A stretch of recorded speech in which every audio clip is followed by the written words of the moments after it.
Oke, Assalamualaikum warahmatullahi wabarakatuh. Hari ini Ibu akan menjelaskan tentang materi bab 2 ya, administrasi umum. Materi kita pada hari ini yaitu jabatan, tugas, dan uraian pekerjaan nih pada kegiatan administrasi ya. Oke, jadi ada apa aja yang akan kita pelajari pada bab ini?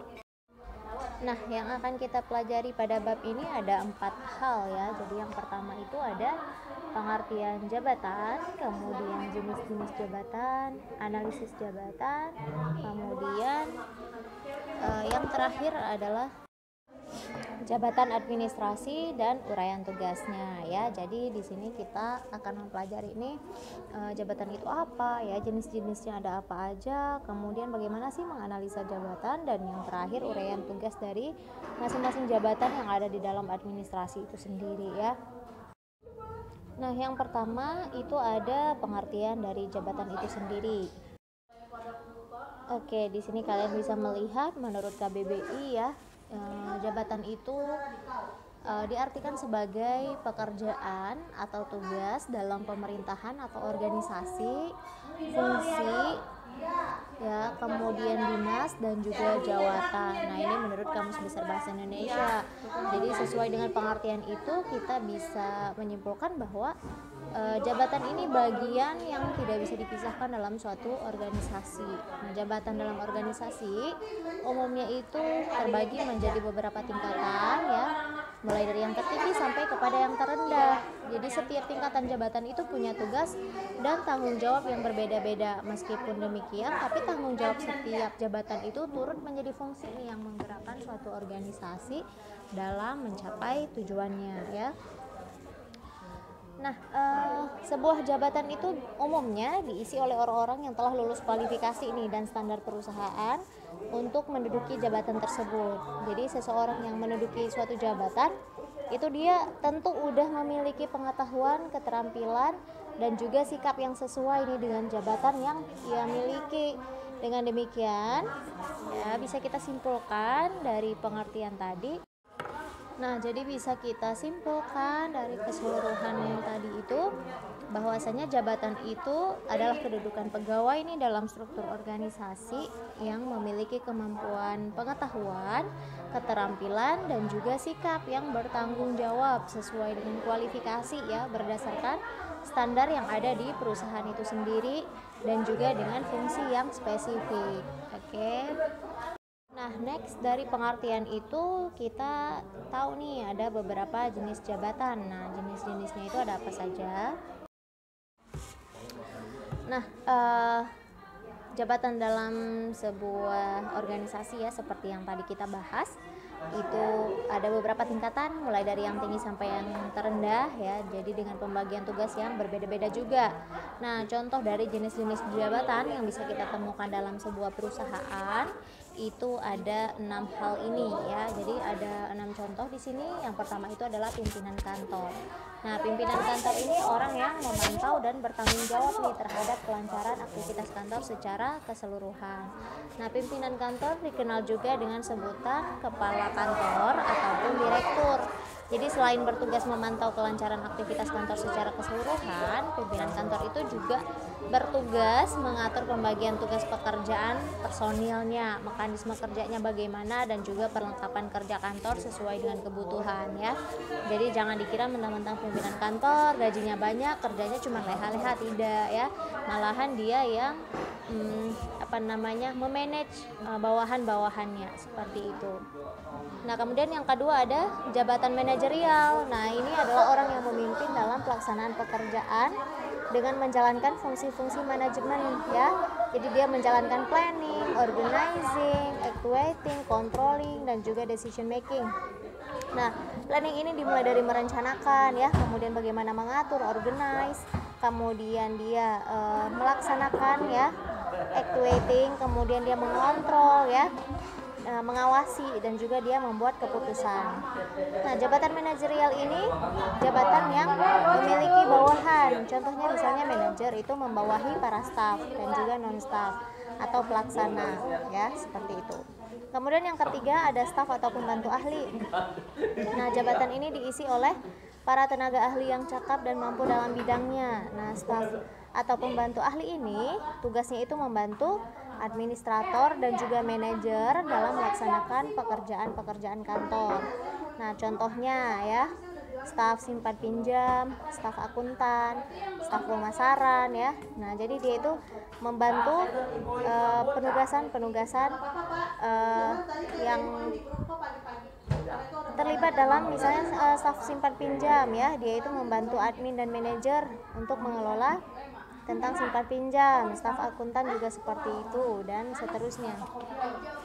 Nah, kemudian yang keempat itu ada kepala personalia atau biasanya kita menyebutnya itu HRD.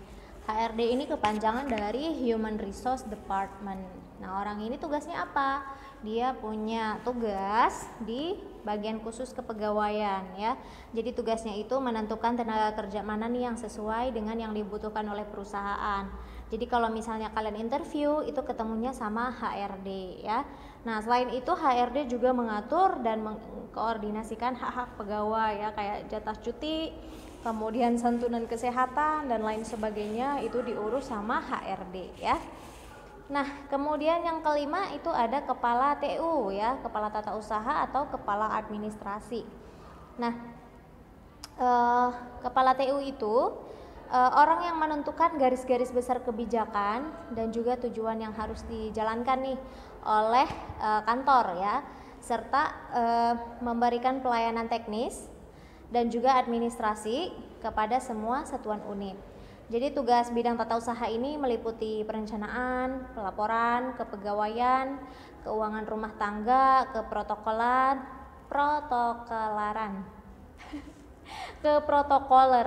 perlengkapan dan juga peralatan kantor ya. Jadi kalau kepala TU ini cakupan tugasnya ya itu kepada pelayanan teknis dan juga administrasi. Oke. Kemudian yang keenam itu ada jabatan struktural. Nah, ini kalau jabatan struktural itu diatur secara tegas nih di dalam suatu organisasi ya. Jadi ada beberapa tingkatan yang tersusunnya itu dari yang paling rendah sampai yang paling tinggi. Nah, biasanya yang paling rendah itu eselon 4B, yang paling tinggi itu eselon 1A ya. Nah, contoh jabatan struktural yang bisa kita temukan di struktur kepemimpinan daerah nih di Pemda, itu kedudukan tertingginya tuh gubernur ya, wali kota, bupati. Nah, kalau yang paling rendahnya itu sekretaris lurah kayak gitu ya. Jadi itu namanya jabatan struktural, ada strukturnya gitu yang mengatur. Nah, selanjutnya ini ada analisis jabatan atau disebut juga dengan job analisis ya. Nah, job analisis itu apa? Analisis jabatan ini kegiatan yang untuk menganalisa ya macam-macam pekerjaan yang harus dilakukan ya, gimana cara melakukannya, kemudian alasan pekerjaan tersebut harus dilakukan. Nah, dalam kita menduduki suatu jabatan ataupun posisi, setiap kantor atau organisasi itu pastinya memerlukan penjelasan nih tentang uraian jabatan. Nah, itu disebut dengan analisis jabatan. Misalnya ada seorang sekretaris ya, jadi dalam mengerjakan pekerjaannya pasti dia harus tahu nih tugas-tugas dan tanggung jawab yang harus dia selesaikan itu apa aja ya. Nah, oleh karena itu analisis jabatan ini penting untuk organisasi melakukannya supaya menempatkan orang pada suatu jabatan atau pekerjaan tertentu. Nah, seperti yang tadi sudah Ibu jelaskan, bahwasanya analisis jabatan ini kegiatan untuk menganalisis macam-macam pekerjaan yang harus dilakukan ya, bagaimana cara melakukannya dan juga alasan pekerjaan itu harus dilakukan ya. Nah, analisis jabatan ini juga memuat informasi terkait suatu jabatan dan juga syarat-syarat yang diperlukan untuk bisa menduduki jabatan itu dengan baik. Nah, jadi analisis jabatan ini bisa memberikan gambaran tentang syarat-syarat apa aja nih yang dibutuhkan bagi setiap pegawai yang akan menduduki jabatan tertentu. Nah, artinya analisis jabatan ini pedoman untuk penerimaan dan juga penetapan pegawai ya, serta pedoman kegiatan lainnya nih dalam lingkungan kepegawaian. Misalnya pedoman untuk melaksanakan training ya, karena misalnya untuk sekretaris pimpinan harus punya keterampilan misalnya dalam hal menganalisa. Kita bikin training nih supaya dia punya kemampuan menganalisa ini misalnya ya. Nah, kemudian untuk promosi juga ya, untuk menaikkan tingkatan jabatan orang tersebut, kemudian mutasi, perpindahan ya, dan juga syarat lingkungan kerjanya. Jadi ada beberapa pengertian yang harus kita lihat menurut para ahli ya, berdasarkan penjelasan tadi. Nah, di sini kalian bisa melihat menurut para ahli ya, ada 3 para ahli yang merumuskan tentang pengertian analisis jabatan ini. Nah, yang pertama ada menurut Bapak Dr. Andes Muhammad Manulang. Menurut beliau, job analisis itu adalah proses untuk membuat uraian sedemikian rupa sehingga dari uraian tersebut bisa diperoleh keterangan-keterangan yang diperlukan untuk menilai kebutuhan akan jabatan tersebut. Nah, jadi kalau misalnya ada suatu proses ya, prosesnya itu apa? Proses menganalisa ya, untuk membuat uraian. Nah, jadi nanti setelah menganalisa dan mendapatkan uraian itu bisa diperoleh nih keterangan-keterangan untuk menilai akan kebutuhan dari jabatan yang dianalisa tadi ya. Kemudian yang kedua menurut Profesor Dr. Komarudin ya. Nah, jadi menurut beliau analisis jabatan ini adalah proses untuk memperoleh segenap fakta jabatan yang berhubungan. Jadi kalau misalnya fakta tentang jabatan sekretaris butuh keterampilan tambahan nih untuk sekretaris karena dia sekretaris eksekutif misalnya ya. Nah, itu yang akan menganalisa itu adalah si analisis jabatan ini. Nah, biasanya analisis jabatan itu mencakup penciptaan pernyataan tertulis yang terpisah. Itu menurut Bapak Komarudin. Nah, yang ketiga menurut Dr. Andes Mukijat ya. Menurut beliau, analisis jabatan ini adalah hal penting dalam manajemen kepegawaian karena hasilnya nanti bisa digunakan dalam hampir semua program kepegawaian. Jadi analisis jabatan ini salah satu job desk-nya pada program kepegawaian ya. Jadi kalau misalnya tidak dilakukan analisis jabatan, nah nanti program kepegawaiannya itu tidak terlaksana dengan baik ya. Jadi yang kerja asal kerja, apakah orang ini sudah bekerja dengan semestinya sesuai dengan job desk atau enggak, kita nggak tahu ya. Apakah butuh keterampilan tambahan nih untuk pekerjaan-pekerjaan tertentu, apakah butuh training, promosi, mutasi dan sebagainya ya. Itulah pentingnya adanya si job analisis ini. Nah, sekarang kita ke langkah-langkah dalam melakukan analisis jabatan ya. Jadi ada 4 langkah di sini. Yang pertama itu melakukan kajian ya. Jadi melakukan kajian organisasi secara keseluruhan dan juga disesuaikan nih dengan tiap jabatan yang ada dalam suatu organisasi. Nah, setelah dikaji nih ya organisasinya sama kesesuaian jabatannya, baru setelah itu dilakukan langkah menganalisis informasi. Nah, di dalam organisasi itu pasti ada informasi, nah kemudian dianalisis ya. Misalnya bagaimana jabatan ini akan digunakan ya, kemudian menentukan tujuan spesifik dari analisis jabatan tersebut. Baru setelah dianalisis, kemudian yang ketiga dipilih nih penggunaan teknik-teknik analisis jabatannya.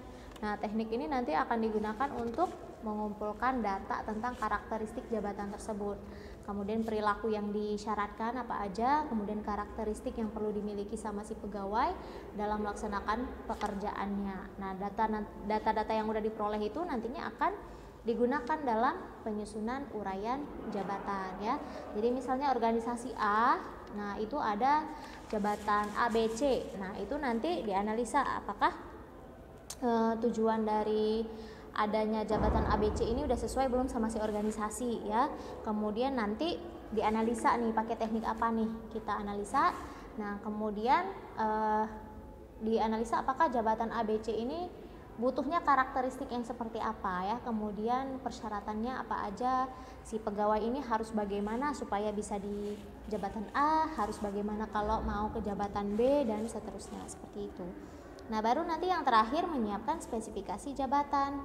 Nah, maksudnya apa? Jadi pengetahuan dan data yang udah dikumpulkan dalam langkah-langkah yang sebelumnya tadi itu digunakan sebagai dasar untuk merencanakan dan menjalankan kegiatan-kegiatan manajemen SDM lainnya. Nah, jadi kegiatan manajemen SDM ini nanti itu meliputi aktivitas-aktivitas seperti rekrutmen ya. Oh, butuh misalnya di sekolah ada butuh guru baru karena ada tambahan mapel baru nih, misalnya kayak gitu ya. Kemudian dilakukan seleksi ya, pelatihan, kemudian penilaian kinerja. Oh, guru baru ini nanti dinilai kinerjanya udah bagus apa belum nih, kayak gitu ya. Kemudian nanti diberikan kompensasi gaji. Kalau misalnya dia bekerja sesuai dengan job desk yang udah diberikan, ya berarti nanti gajinya menyesuaikan dengan kinerjanya dia ya. Baru kemudian diberikan promosi kalau dia termasuk yang berkinerja bagus. Nah, dilakukan pemindahan pegawai kalau misalnya dirasa kurang. Dan juga ada penempatan pegawai ya. Jadi kalau misalnya setelah dianalisa, oh si orang ini nggak cocok nih di jabatan A, dia cocoknya di jabatan B, ya berarti nanti ada yang dimutasi atau ada yang di switch seperti itu ya. Nah, itu dia langkah-langkah dalam melakukan analisa pekerjaan ya, analisa jabatan. Nah, buat apa nih kita melakukan analisa tadi ya? Jadi nanti hasil analisa ini bisa memberikan informasi yang berkaitan dengan ketiga hal ini ya. Jadi untuk bisa menghasilkan job desk, job specification sama job design, itu kita harus melakukan analisa jabatan dulu ya. Nah, jadi setelah kita melakukan analisa menghasilkan ketiga hal ini, yang pertama ada job description atau biasa orang menyebutnya job desk ya. Nah, ini adalah deskripsi pekerjaan. Deskripsi pekerjaan ini itu adalah daftar ya, suatu daftar yang memberikan gambaran terkait tugasnya apa, wewenangnya apa, kemudian tanggung jawab pekerjaan yang akan dilaksanakan oleh si pegawai yang bersangkutan itu apa ya. Nah, deskripsi pekerjaan ini juga memuat nama dan juga kode jabatan ya, tanggal pembuatannya kapan, nama penyusun deskripsinya siapa, nama dan alamat departemen, kemudian hubungan lini ya, hubungan dengan atasan langsung, serta kondisi dan waktu kerja. Jadi benar-benar deskripsinya itu serinci itu ya di dalam job description. Jadi harus ketika kita masuk dalam suatu organisasi nih, kita melamar suatu pekerjaan, kita harus tahu nih job desk-nya apa aja, saya ngapain aja nih kalau saya masuk jadi jadi jabatan A misalnya ya, seperti itu harus tahu kita seperti itu. Kemudian yang kedua job specification. Nah, ini adalah spesifikasi pekerjaan. Nah, ini daftarnya berisi tentang informasi mengenai pengetahuan, kemampuan, ya, keterampilan, dan juga karakteristik lain yang harus dimiliki seseorang terkait dengan posisinya pada suatu jabatan tertentu. Nah, jadi dalam spesifikasi jabatan ini hal-hal yang perlu diperhatikan itu kalau dalam hal fisik ya, penampilan, ya, tinggi, berat badan, kemudian mental ya, selain tadi dari fisik, dari mental juga, dari pengalaman kerja juga, kemudian umurnya, jenis kelaminnya, sama status perkawinan. Makanya kalau misalnya kita melamar pekerjaan, pasti saat mengisi biodata itu ditanya hal sespesifik itu gitu ya. Jadi ditanya nama, tempat tanggal lahir, tinggi badan kita berapa ya, kemudian berat badan kita berapa, kadang sampai yang warna kulit ya kan, buta warna dan sebagainya, itu masuk dalam spesifikasi pekerjaan nanti supaya si HRD ketika memilih dan memilah, oh orang ini cocoknya di sini, yang ini cocoknya di sini, seperti itu ya. Nah, kemudian yang terakhir ada desain pekerjaan atau job design. Nah, ini proses rancangan pekerjaan dengan penentuan tugas-tugas dan metode ya, serta hubungan antara pekerjaan tersebut dengan pekerjaan lainnya dalam suatu perusahaan.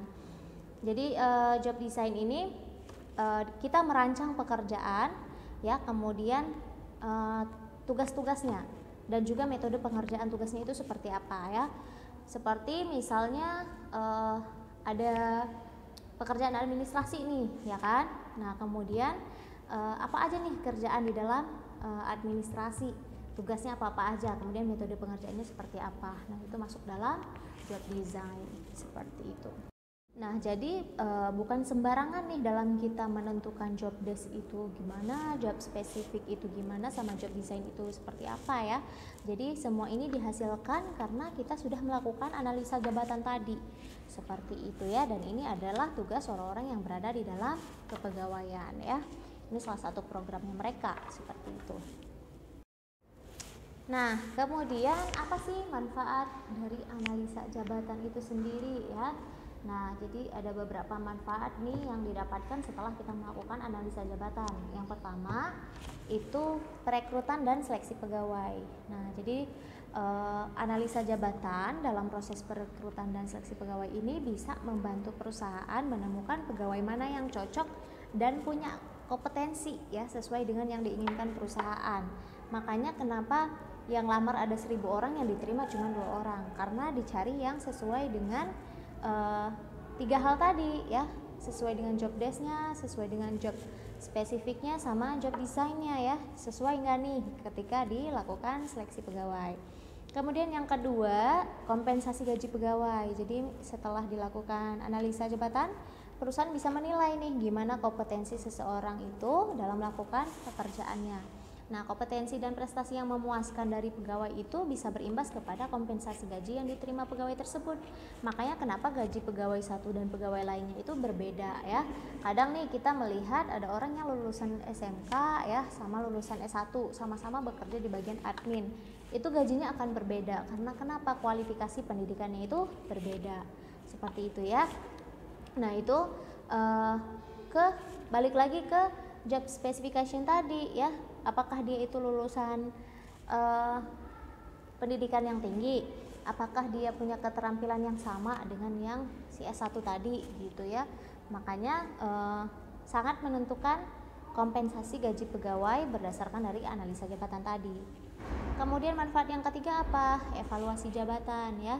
Jadi senada dengan kompensasi tadi, kegiatan analisa ini juga menjadi ajang evaluasi yang menentukan apakah jabatan di perusahaan ini sudah dipegang oleh orang yang tepat atau tidak. Ya, kayak tadi pekerjaan admin lebih tepat dikerjakan sama anak SMK yang tadi atau sama yang lulusan S1 ya. Jadi udah tepat belum nih orangnya, seperti itu. Nah, kemudian manfaat yang keempat itu adalah penilaian prestasi kerja pegawai. Nah, prestasi kerja pegawai ini bisa terlihat melalui proses analisa jabatan. Jadi kita bisa menilai prestasi pegawai tersebut. Jadi pada saat penilaian prestasi itu bisa berimbas ke evaluasi jabatan sama kompensasi gaji tadi. Ya, jadi kita bisa menilai yang pertama tadi udah dievaluasi jabatannya udah tepat belum nih dipegang sama orang itu. Nah, jadi ketika kita melakukan penilaian prestasi kerja pegawai pun itu bisa berimbas kepada evaluasi jabatan ya sama kompensasi gajinya.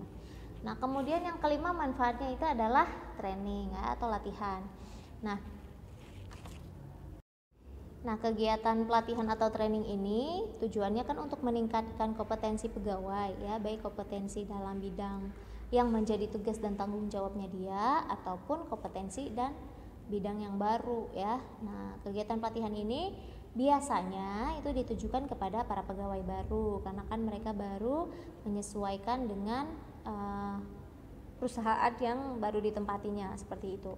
Nah, hal ini bisa turut menjadi jalan nih untuk membuka wawasan pegawai supaya siap menerima tantangan baru yang akan dihadapi dalam pekerjaannya, seperti itu ya.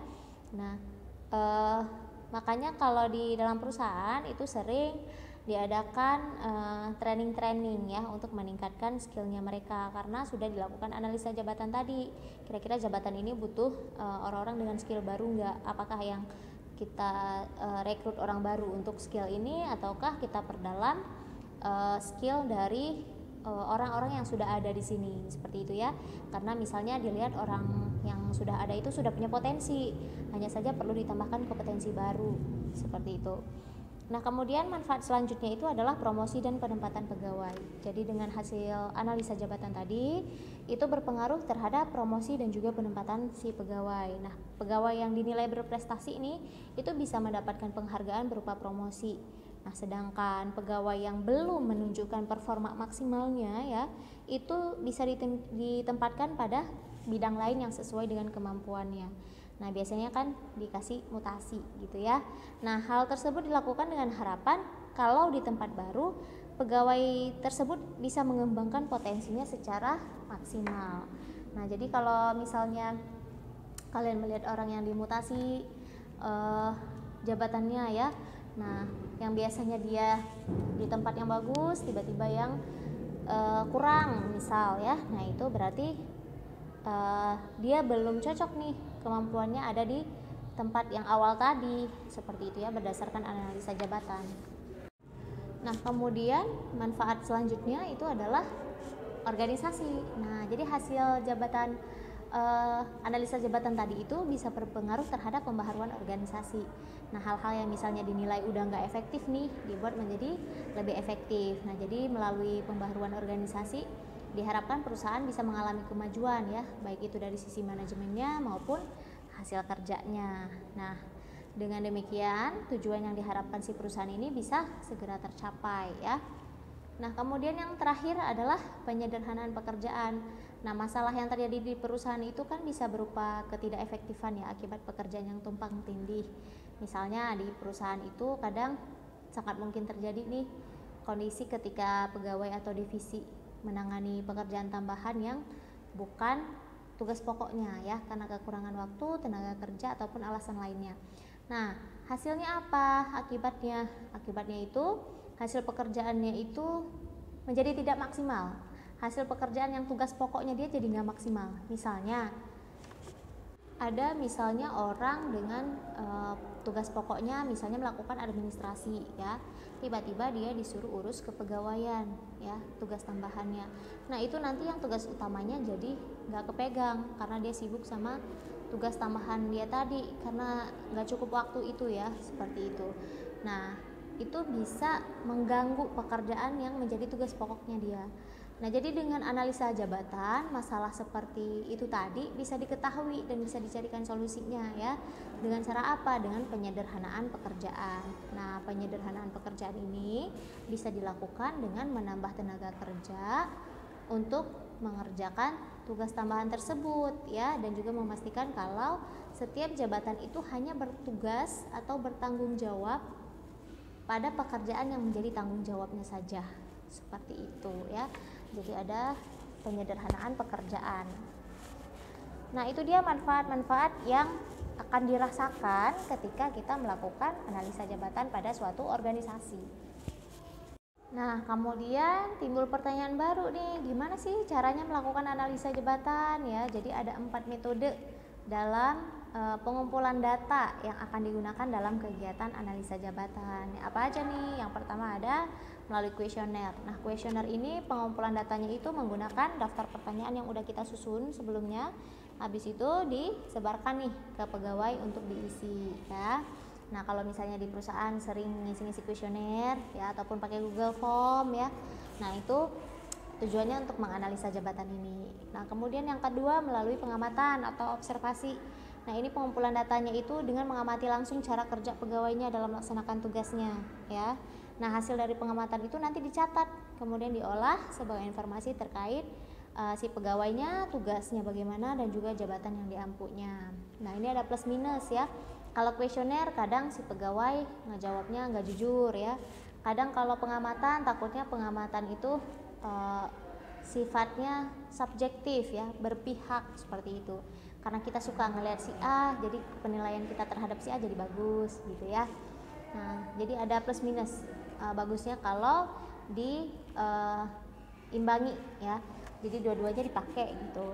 Tetap ada kasih kuesioner tapi pengamatan juga dilakukan seperti itu ya. Kemudian yang ketiga ada wawancara atau interview. Nah, ini pengumpulan datanya dengan mengajukan pertanyaan yang udah disiapkan sebelumnya, lalu kita catat nih jawabannya, nantinya akan diolah menjadi informasi yang diperlukan ya. Jadi kita nanya langsung gitu, wawancara ke orangnya seperti itu. Nah, baru yang keempat kita menulis laporan pekerjaan secara singkat ya. Jadi ada 4 metode dalam pengumpulan datanya seperti itu. apakah melakukan kuesioner, observasi, wawancara, atau menulis laporan pekerjaan. Nah, itu semua bisa digunakan untuk analisa jabatan. Oke, next kita memasuki subtema terakhir, yaitu jabatan administrasi dan juga uraian tugasnya. Nah, jadi berdasarkan Standar Kompetensi Kerja Nasional Indonesia ataupun SKKNI yang udah ditetapkan di dalam Keputusan Menteri Ketenagakerjaan RI nomor 183 tahun 2016, jabatan dalam bidang administrasi itu ada 5 hal ini. Jadi kalau misalnya kalian bingung, ibu dari mana nih jabatan administrasi adanya ini ya, jadi ini udah ditetapkan oleh keputusan menteri ya di dalam SKKNI ya, di dalam peraturannya ya. Nah, ada 5 hal ini. Yang pertama itu ada office administratif atau administrasi kantor. Nah, jadi tugasnya itu apa? Nanti kita lihat di slide berikutnya ya. Jadi yang pertama ada office administratif, kemudian ada junior administratif asisten atau sekretaris junior, kemudian ada administratif asisten atau sekretaris, kemudian ada eksekutif administratif asisten atau sekretaris eksekutif, kemudian baru yang terakhir itu ada office manager ya atau manajer kantor. Nah, kita lihat yang pertama administrasi kantor ya. Jadi tugasnya itu apa ya? Nah, staf administrasi kantor ini tugasnya melaksanakan fungsi resepsionis ya, dan juga tugas-tugas administrasi. Apa aja nih tugas-tugas administrasinya? Yang pertama itu pembuatan naskah sederhana, kemudian lembar kerja, kemudian bahan presentasi ya, melalui pemakaian software yang sesuai. Ini misalnya mereka bikin naskah sederhana lewat Microsoft Word ya, kemudian lembar kerja itu melalui Excel, kemudian bahan presentasi melalui PowerPoint. Makanya kalian itu penting untuk menguasai ketiga software ini, karena itu nanti akan dipakai sampai kepada dunia kerja seperti itu ya. Kalau bisa harus ahli. Kemudian yang kedua tugasnya apa? Menerima dan meneruskan telepon masuk kepada pihak yang dituju. Misalnya ada orang luar ya dari perusahaan lain ingin bertemu dengan salah seorang yang ada di perusahaan kita. Nah, kita harus bisa menerimanya dengan baik. Kemudian bagaimana caranya untuk meneruskan telepon itu kepada orang yang dituju, seperti itu. Kemudian yang ketiga menggunakan peralatan kantor. Nah, peralatan kantor yang digunakan di sini ada apa aja untuk si admin kantor ya? Itu seperti mesin fax, kemudian mesin fotokopi ya. Dia harus bisa menggandakan dokumen, makanya harus bisa menggunakan mesin fotokopi. Kemudian mesin facsimiles ya, mengirim dokumen ya. Karena facsimiles ini kita mengirim dokumen itu yang sama persis seperti yang kita pegang, tapi sampai ke sana tanpa menggunakan kurir. Jadi melalui internet, tapi melalui mesin facsimiles. Kemudian yang keempat menerima dan meneruskan surat atau dokumen kepada pihak yang dituju. Jadi kalau misalnya ada surat masuk ya, ataupun surat keluar itu buat perusahaan lain ya. Jadi saat menerima dia harus tahu nih gimana cara meneruskan surat itu. Harus dikasih lembar disposisi, kemudian tindak lanjut dari surat itu harus diapakan. Kan ada decisionnya ya, mau diapakan nih di lembar disposisinya. Dia harus bisa tuh seperti itu ya. Kemudian yang kelima menerima dan mengantar tamu ya. Jadi menerima tamu itu seperti apa, sikap dan pelayanannya bagaimana ya. Nah, kemudian dia tamu seperti apa nih yang harus dilayani dengan baik dan diantarkan kepada pihak yang dituju, seperti itu. Kemudian yang terakhir melakukan pengarsipan dan memasukkan datanya ke dalam lingkup dan konteks yang terbatas ya, di bawah pengawasan langsung dan sesuai arahan atasannya. Nah, jadi dia melakukan pengarsipan dan pendataan itu lingkupnya itu lebih sederhana ya, karena dia itu admin kantor, bukan bagian asesarisnya seperti itu. Nah, itu tidak bertanggung jawab terhadap pekerjaan orang lain ya, jadi dia fokusnya pada job desk dia sendiri seperti itu.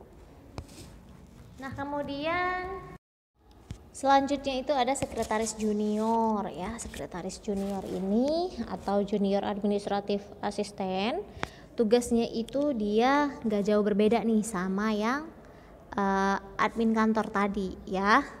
Nah, uraian tugas dari Sekretaris junior ini ada apa aja? Yang pertama dia membuat dokumen, lembar kerja dan bahan presentasi ya, sama seperti yang tadi. Kemudian dia menggunakan internet untuk mencari data, karena dia seorang sekretaris, dia harus tahu banyak data. Makanya kalian itu harus bisa browsing, bagaimana cara mencari data di internet itu seperti apa ya. Nah, karena sekretaris ini butuh informasi-informasi ya. Kemudian menerima dan meneruskan telepon sama seperti tadi, menerima dan mengantar tamu juga sama seperti yang tadi, menerima dan meneruskan surat atau dokumen ya, sama seperti yang tadi juga. Kemudian melakukan pengarsipan sama juga seperti yang tadi. Kemudian menggunakan peralatan kantor. Nah, untuk peralatan kantornya ini dia itu lebih luas ya, karena dia seorang sekretaris. Dia harus bisa mesin facsimile, harus bisa mesin fotokopi, mesin LCD ya. LCD itu proyektor, kemudian mesin OHP ya. Nah, OHP ini yang versi proyektor yang agak berbeda dengan LCD. Kemudian printer ya, mesin buat cetak dokumen sama scanner buat nge-scanning dokumen ya. Seperti itu. Nah, kemudian tugasnya yang selanjutnya adalah membantu pekerjaan yang dilimpahkan ke dia, baik itu dari si administratif asisten ya, dari sekretaris, ataupun eksekutif asisten, sekretaris yang eksekutif ya, baru kemudian dia melakukan fungsi resepsionis juga. Nah, jadi untuk sekretaris junior itu dia nggak jauh beda sama staf admin kantor, tapi dengan sedikit penambahan karena dia itu sebagai seorang sekretaris ya. Dia juga menjalankan fungsi resepsionis karena dia kan sekretaris junior itu kan biasanya ada di depan kantornya si pimpinan ya, seperti itu. Jadi dia melayani di depannya di situ. Kemudian yang selanjutnya, di sini ada sekretaris. Kalau yang tadi yang juniornya, ini yang sekretarisnya ya.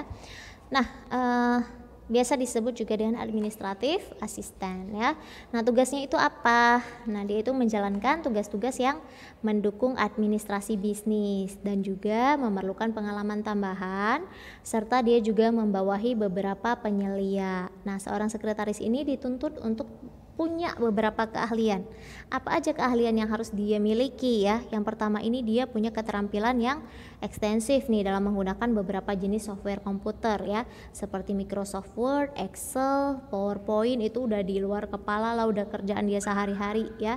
Kemudian nanti dia bisa juga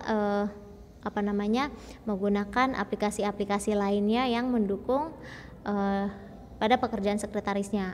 Kemudian dia punya kemampuan untuk menganalisa informasi yang diperoleh melalui bantuan internet. Jadi bukan hanya sekedar mengakses, tapi dia harus punya kemampuan untuk menganalisa ya, bagaimana informasi itu diolah dan kemudian disampaikan kepada si pimpinannya, seperti itu. Kemudian dia juga mampu menguasai komputer dengan baik. Jadi bukan orang yang gelagapan gitu ya di depan komputer, yang ngetiknya masih lambat, tidak ya. Jadi sekretaris ini dia harus mampu menguasai komputer dengan baik.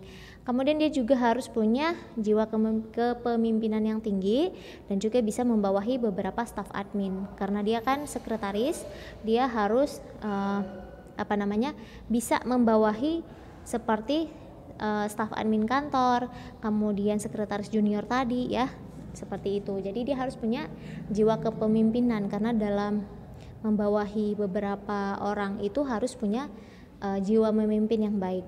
Kemudian harus mampu berkomunikasi dan juga berinteraksi dengan baik ya kepada para staf, manajemen, kolega maupun klien, karena dia istilahnya jubir dari pemimpin. Nah, jadi ketika si pimpinan ini nggak ada, ya yang bisa menjadi penggantinya ini adalah si sekretaris ya. Nah, kalian bisa ngelihat contohnya misalnya kayak di film Korea My Secretary Kim ya, itu dia kinerjanya bagus banget. Dia itu bisa menggantikan pimpinannya kapanpun pimpinannya itu lagi nggak bisa, ataupun mungkin lagi bad mood atau lagi down kayak gitu ya. Nah, jadi harus punya kemampuan berkomunikasi dan juga berinteraksi yang baik. Kemudian yang terakhir, harus mampu memberikan pelayanan yang baik kepada para pelanggan ataupun klien perusahaan. Jadi tidak hanya dalam hal berkomunikasi atau berinteraksi, tapi dalam hal memberikan pelayanan pun dia harus mampu seperti itu ya. Nah, itu dia kompetensi atau keahlian yang harus dimiliki oleh seorang administratif asisten atau sekretaris. Nah, lalu tugas-tugas dari sekretaris itu sendiri ada apa aja ya? Jadi ada 7 tugas dari seorang sekretaris. Tugasnya itu yang pertama dia membuat dokumen ya, sama seperti tadi, harus bisa buat dokumen, bikin lembar kerja dan juga bahan presentasi ya menggunakan software yang sesuai. Kemudian harus bisa menerima dan meneruskan telepon ya, itu tugas-tugasnya. Kemudian menerima dan mengantar tamu, kemudian menerima dan meneruskan surat ya. Kemudian melakukan pengarsipan dan memasukkan data menggunakan peralatan kantor. Nah, peralatan kantor ini sama seperti junior tadi, bisa menggunakan mesin facsimile, mesin fotokopi, LCD, OHP, printer sama scanner ya, dan juga harus bisa menganalisa. Ya, tugas yang terakhir adalah menganalisa informasi dengan bantuan internet, seperti itu. Nah, itu tugas-tugas dari administratif asisten. Selanjutnya kita move ke sekretaris eksekutif ya. Nah, sekretaris eksekutif ini atau biasanya disebut eksekutif administratif asisten, dia itu posisinya berperan menjalankan tugas-tugas yang mendukung administrasi manajemen bisnis ya. Jadi bukan manajemen administrasi lagi ya, tapi manajemen bisnis ya. Mendukung administrasi dari manajemen bisnis dan juga membawahi beberapa sekretaris. Jadi dia udah yang atasnya sekretaris gitu ya. Nah, seorang sekretaris eksekutif ini bertugas dan mendukung kegiatan administrasi manajemen. Nah, jadi untuk menjalankan tugas-tugasnya itu dengan baik, dia harus punya beberapa kualifikasi. Jadi ada 3 kualifikasi yang harus dia miliki. Yang pertama, dia itu punya keterampilan yang ekstensif dalam menerapkan prinsip-prinsip manajemen administrasi dengan menggunakan beberapa metode. Nah, jadi penguasaan dari beberapa metode ini ketika dia menerapkan prinsip manajemen itu bisa meminimalkan terjadinya masalah dalam penyelesaian pekerjaan di kantor ya. Jadi dia harus punya tuh manajemen administrasinya. Kemudian yang kedua, punya jiwa kepemimpinan yang tinggi ya, karena dia itu harus membawahi beberapa sekretaris. Jadi dia harus bisa mengarahkan nih sekretarisnya itu dan juga memberikan instruksi secara jelas ya, supaya bisa terlaksana dengan baik dan efisien nih tugas-tugas administrasi di kantor. Kemudian yang ketiga, dia harus mampu berkomunikasi dengan baik ya, kemampuan berkomunikasinya itu tinggi. Nah, jadi kalau misalnya dia berinteraksi dengan seluruh manajemen termasuk dengan pimpinan, otomatis dia butuh dong kemampuan ini ya. Jadi kemampuan berkomunikasi itu wajib pakai banget kalau di sekretaris eksekutif ya. Seperti itu. Ini dia 3 keahlian atau 3 kualifikasi yang harus dimiliki oleh sekretaris eksekutif. Nah, yang selanjutnya ada office manager ya. Nah, office manager ini tugasnya itu mendukung administrasi manajemen perusahaan dan membawahi beberapa si sekretaris eksekutif tadi ya. Jadi tingkatannya itu makin lama makin naik. Nah, jadi seorang manajer kantor ini dituntut untuk punya beberapa kemampuan ya. Jadi ada 4 kemampuan ini. Yang pertama itu sama seperti yang punya si sekretaris eksekutif. Dia harus terampil menerapkan prinsip-prinsip manajemen organisasi ya, dengan menggunakan beberapa metode. Jadi tidak hanya fokus di satu metode saja. Kemudian yang kedua, dia punya kemampuan memimpin tingkat atas. Namanya juga manajer ya, manajer kantor. Nah, manajer kantor ini harus punya kemampuan memimpin tingkat atas. Kemudian dia juga harus mampu menggunakan dan memaksimalkan sumber daya kerja. Jadi sumber daya kerja yang ada itu harus dia maksimalkan untuk menyelesaikan tugas-tugas ya. Kemudian dia harus memiliki kemampuan berkomunikasi dan juga mampu berinteraksi dengan seluruh pimpinan atau manajemen ataupun pelanggan organisasi. Jadi dia interaksinya udah bukan sama yang sesama staf lagi ya, tapi sudah sama pimpinan. Nah, ini dia kualifikasi yang harus dimiliki oleh seorang manajer kantor. Nah, untuk tugas-tugasnya ada apa aja nih? Nah, jadi seorang manajer kantor itu punya 3 tiga tugas hal ini ya. Nah, jadi yang pertama dia itu mendukung kegiatan administrasi manajemen perusahaan. Kemudian yang kedua dia itu menjamin kelancaran manajemen perusahaan sesuai dengan visi dan misi organisasi. Nah, kemudian yang ketiga dia melaksanakan kegiatan eksternal untuk memastikan manajemen organisasi itu sesuai dengan harapan pelanggan ya. Jadi dia itu harus bisa mendukung kegiatan dari administrasi manajemen perusahaan ya. Jadi kalau misalnya ada kegiatan administrasi, dilihat ada kendala dan sebagainya, dia harus bisa mewadahi hal itu, harus bisa menyelesaikan problem itu ya. Dan dia juga harus menjamin kelancarannya seperti apa agar sesuai dengan visi misi organisasi. Kalau dilihat tiba-tiba melenceng ya, dia yang harus mengontrol ya, karena dia melakukan fungsi manajemen juga. Kemudian dia juga melaksanakan kegiatan eksternal ya, kegiatan di luar untuk memastikan kalau manajemen organisasinya itu sesuai dengan harapan si pelanggan. Nah, itu dia materi kita lanjut ke rangkuman ya. Jadi untuk materi ini yang pertama jabatan itu adalah bahasa lainnya occupation. Ya, occupation ini adalah kedudukan pegawai dalam struktur organisasi serta memiliki kualifikasi berdasarkan standar yang ada di perusahaan itu sendiri dengan fungsi yang spesifik ya. Jenis-jenis jabatan ada apa aja? Ada kepala kantor, manajerial ya, staf atau pembantu ahli, kepala personalia ya atau HRD, kemudian kepala TU atau kepala administrasi dan jabatan fungsional. Nah, analisa jabatan itu sendiri apa? Job analisis ini adalah kegiatan untuk menganalisa pekerjaan ya, apa aja yang harus dilakukan, bagaimana cara mengerjakannya, kemudian mengapa pekerjaan tersebut harus dilakukan ya, makanya dilakukan analisa. Nah, kemudian yang terakhir jenis-jenis jabatan administrasi itu ada 5, ada administrasi kantor, ada sekretaris junior, kemudian ada sekretaris, ada sekretaris eksekutif dan juga manajer kantor. Nah, itu dia materi kita untuk kali ini. Kalau misalnya masih ada yang kurang, silakan ditanyakan. Kalian boleh bertanya di WA ataupun di Edu ya.